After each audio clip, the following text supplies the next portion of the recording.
Sinalakay ng pulisya isa umanong drug den sa Rodriguez, Rizal. Huli ang 4 na drug suspect at nasabat ang nasa 100 gramo ng hinihinalang shabu. 3 sa kanila itinangging tulak sila pero umaming gumagamit ng iligal na droga.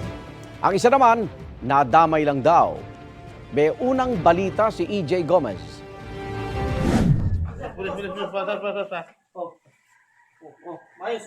Mayos!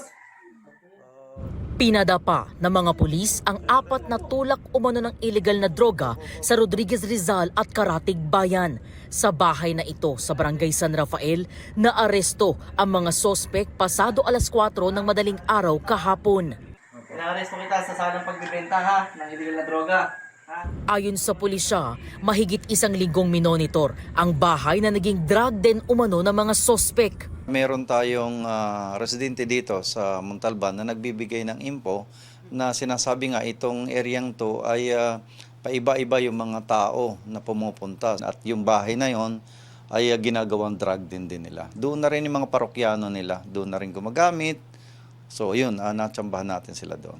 Nasabat sa mga sospek ang 116 grams ng umano'y shabu na may standard drug price na mahigit 788,000 pesos. Target daw ng Rodriguez Police ang isang high-value individual na nakatakas. Itong target natin ay nakatalon doon sa likuran nila sa bakod. At na-surprise yung ating mga operatiba dahil yung isang nahuli natin doon, ito pala yung source mismo nung target natin na nakuhanan ng nasa 100 grams doon sa tao mismo. Sa investigasyon ng pulisya, lumabas na sa Taguig nang gagaling ang supply ng droga ng mga sospek.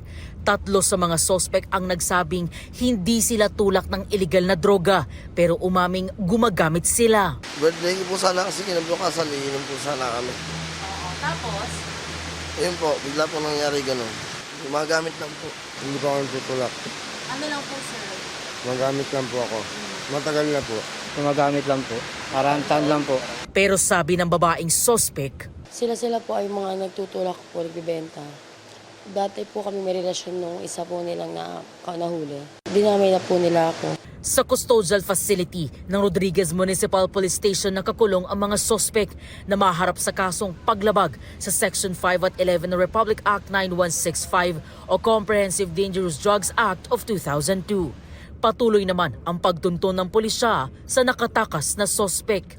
Ito ang unang balita. EJ Gomez para sa GMA Integrated News. Igan, mauna ka sa mga balita, mag-subscribe na sa GMA Integrated News sa YouTube para sa iba't ibang ulat sa ating bansa.